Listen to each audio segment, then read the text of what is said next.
Kan kulewati si kuat dan perbatasan. Perbatasan ini melambangkan daging, ya, nafsu-nafsu kedagingan. Kita lihat komentar yang diberikan oleh Santo Yohanes dari Salib. Di sini dapat kita lihat, jiwa juga menegaskan akan melewati perbatasan. Perbatasan ini merupakan lambang yang merujuk pada pemberontakan alami daging melawan roh.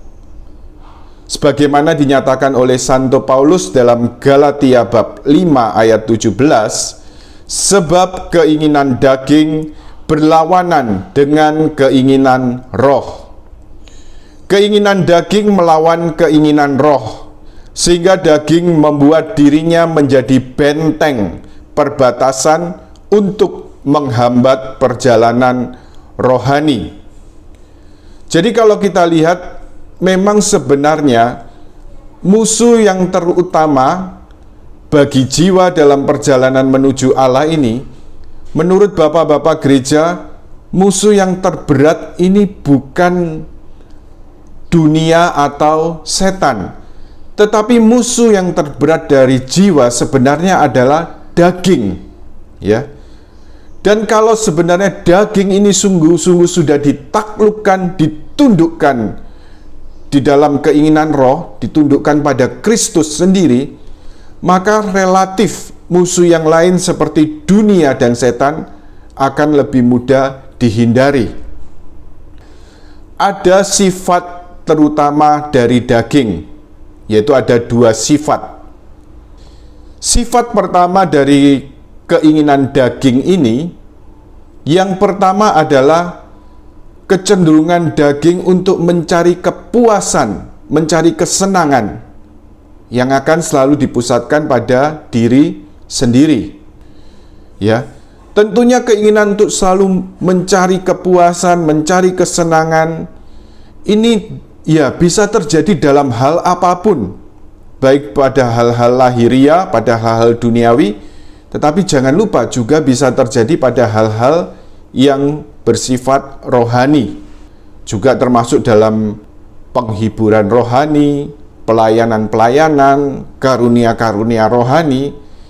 Karena keinginan daging ini sudah dilukai oleh dosa, bahkan pada hal-hal ini pun bisa mencari hanya untuk memuaskan diri sendiri. Jika keinginan diri sendiri, keinginan daging yang cenderung untuk menyenangkan dan memuaskan diri sendiri ini terus dituruti, ya, juga dalam hal-hal duniawi, maka ini juga akan menimbulkan bahaya, ya. Ibaratnya seperti orang minum air laut, ya, ini bukan minum air tawar, tetapi ini minum air laut. Dapat dibayangkan kalau orang minum air laut, semakin diminum bukannya ada kelegaan, tetapi semakin diminum akan semakin haus. Semakin keinginan daging ini terus mencari dan mencari kepuasan dan kesenangan bagi dirinya sendiri, maka ini akan terus tidak pernah terpuaskan. Orang akan terus mencari dan semakin haus akan kepuasan dalam kedagingan ini. Jadi keinginan daging itu macam-macam, yaitu segala sesuatu yang berpusat pada diri sendiri, yang dipusatkan pada diri sendiri. Ya, bukan hanya keinginan seksual saja, tetapi seluruh, ya, tadi saya katakan, baik hal duniawi yang bersifat jasmani, bersifat lahiriah, tetapi bahkan juga bisa terjadi pada hal-hal rohani. Tetapi semuanya dengan tujuan hanya untuk mencari kepuasan dan kesenangan bagi diri sendiri. Nah, ini kemudian yang perlu diwaspadai. Lalu sifat kedua dari keinginan daging, yaitu keinginan daging ini membuat orang cenderung takut pada penderitaan. Ketakutan pada penderitaan ini juga merupakan hambatan terbesar dalam perjalanan menuju Allah. Ketakutan pada penderitaan ini merupakan juga hambatan menuju kekudusan. Memang secara manusiawi siapa yang tidak takut menderita?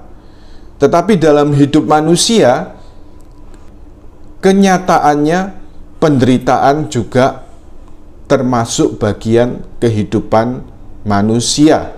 Ya, baik dalam suka duka, manis pahit, itu bisa dialami oleh siapa saja. Nah, dalam hal ini oleh karena keinginan-keinginan daging, ya cenderung apa? Ya, menghindar, cenderung takut, ya menolak penderitaan itu. Tetapi yang namanya penderitaan, semakin kita tidak bisa menerima, semakin kita bergumul menolak, kita bukannya penderitaan itu akan hilang, tetapi juga akan semakin bertambah beratnya, ya dalam hal ini. Karena itu satu langkah dalam hal ini untuk mengatasi kecenderungan takut menderita pada keinginan daging ini, yaitu dengan belajar menerima segala sesuatu dan menerimanya dengan rela, dengan ikhlas. Menerima segala sesuatu dalam hidup ini sebagai kehendak Allah. Karena kita sadar bahwa segala peristiwa yang terjadi, termasuk penderitaan yang bisa kita alami, itu juga tidak terlepas dari penyelenggaraan Allah. Dan kalau kita lihat, kenapa Allah membiarkan itu semua? Ya, satu hal dalam iman kita percaya bahwa Allah juga mempunyai rencana yang terbaik. Sebagaimana Dia nyatakan dalam kitab Nabi Yeremia, "Rancanganku bukanlah rancangan kecelakaan, melainkan rancangan damai sejahtera."